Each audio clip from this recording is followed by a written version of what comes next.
Existe una conexión que trasciende la propiedad. Para los pueblos indígenas, la tierra no es un recurso, es la madre. Es el origen de la cultura, la espiritualidad y la vida misma. Pero esa relación sagrada ha sido quebrantada durante los siglos. El despojo territorial no solo significó la pérdida de un espacio físico, sino que generó una cadena de consecuencias. Entre ellas está la pobreza, la pérdida cultural y conflictos socioambientales que persisten hoy. En Costa Rica, la Ley Indígena de 1977 reconoció 24 territorios indígenas como propiedad inalienable de estos pueblos. Sin embargo, según el Instituto de Desarrollo Rural, hasta agosto de 2025, del 40% de estas tierras permanecen en manos de personas no indígenas. Esta es la paradoja que da origen a un conflicto que perdura hasta hoy.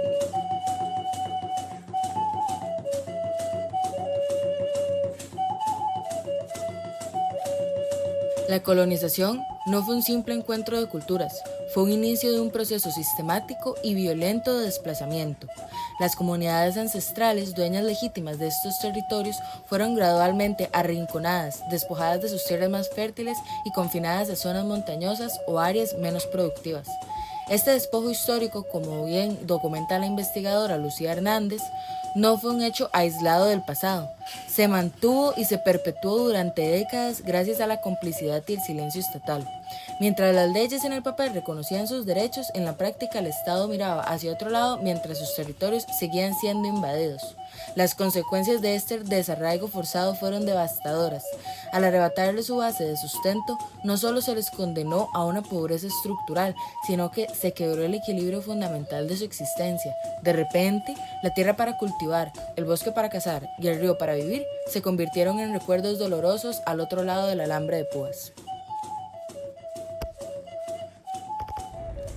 Sin su territorio ocurre algo más profundo que la pérdida material.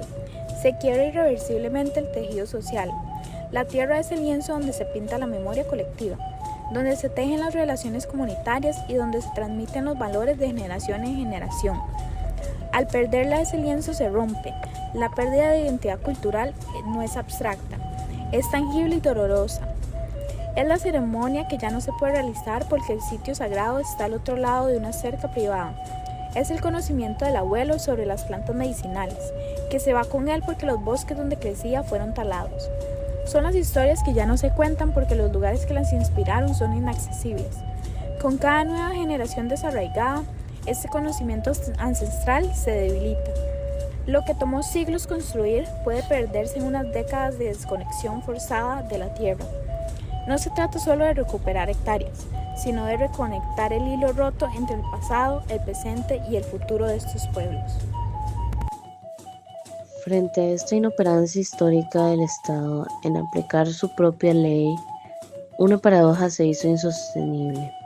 ¿Cómo pueden ser dueños legales de territorios que físicamente no controlan?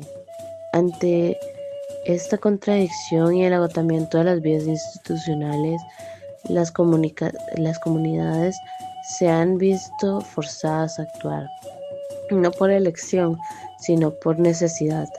Surgen así las recuperaciones de hecho o ordenamientos, como se documentan en los Observatorio de Bienes Comunes de la UCR.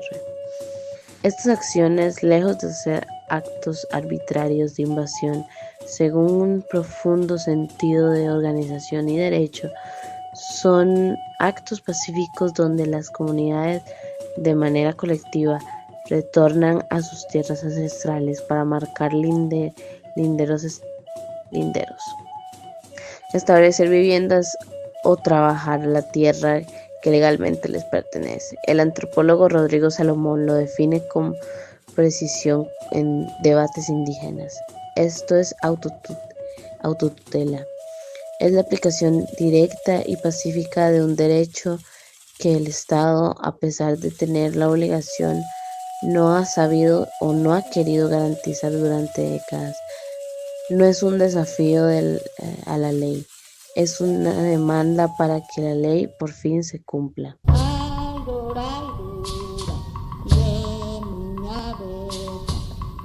Este Esta lucha por la justicia genera conflictos socioambientales agudos. En territorios invadidos, el modelo de desarrollo cambia. Avanza la deforestación, para el monocultivo ganadería, se contaminan los ríos y se pierde la biodiversidad. Mientras las comunidades que recuperan sus tierras suelen restaurar el bosque y proteger las fuentes de agua. La defensa del territorio en Costa Rica tiene un costo alto en las vidas humanas, un precio que ninguna comunidad debería tener que pagar. El brutal asesinato de Sergio Rojas, líder de Salitre, en marzo del 2020 no fue un crimen común, fue un mensaje, un intento deliberado de silenciar la resistencia y aterrorizar a toda una comunidad que se atrevía a reclamar lo que por ley es suyo. Su caso documentado y analizado por la Universidad de Costa Rica no es ni mucho menos aislado. Es la punta del iceberg de violencia. La muerte trágica de Jerry Rivera, otro líder de la misma comunidad, confirmó un patrón aterrador. En este conflicto, defender un derecho fundamental puede convertirse en una sentencia de muerte. Esas muertes que permanecen en la impunidad en gran medida exponen cruelmente la violencia estructural que enfrentan los pueblos indígenas. No son hechos aislados, como muchas veces se les llama. Son la consecuencia extrema de un sistema que ha fallado en proteger a quienes protegen su tierra. Sin embargo, la resistencia pacífica ha logrado avances. En 2024, Naciones Unidas reconoció los esfuerzos de Costa Rica en la restitución de tierras, pero pidió mayores esfuerzos para enfrentar la discriminación y la violencia. Y los hay. En solo 2025, el INDER recuperó y devolvió 2 fincas más a los territorios indígenas.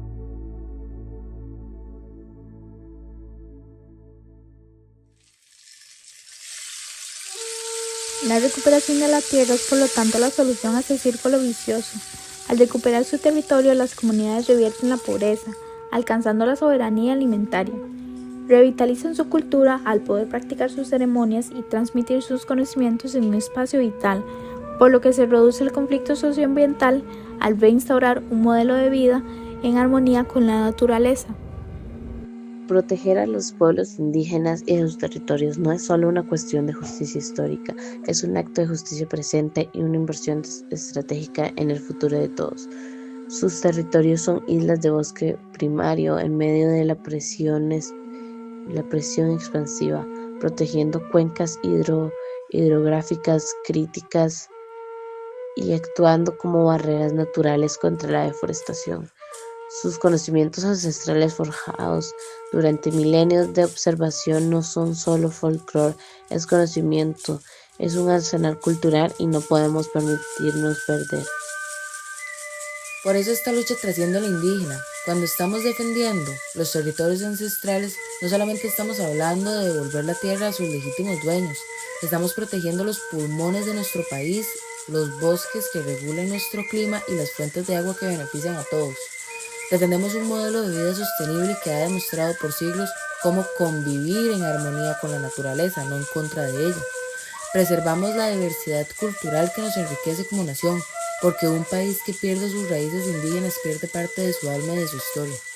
En esencia, esta lucha es sobre la dignidad humana y la paz social, es entender que no puede haber paz verdadera mientras haya comunidades enteras peleando por lo que legítimamente les pertenece. No puede haber justicia mientras se criminalice la defensa de los derechos humanos más básicos de las personas en la nación. Cada hectárea recuperada es una victoria para toda la sociedad costarricense, no solamente para los pueblos indígenas. Es un paso hacia el país verdaderamente justo y sostenible que decimos ser.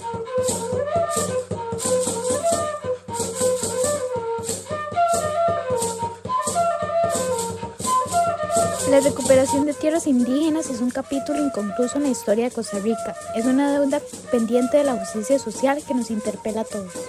Como futuros profesionales y ciudadanos, tenemos la responsabilidad de ser portavoces de estas luchas, de informarnos y de exigir que los derechos consagrados en la ley sean una realidad. Porque al final, abrazar nuestras raíces y defender a quienes cuidan la tierra es el primer paso para construir un país verdaderamente justo, diverso y sostenible para todos.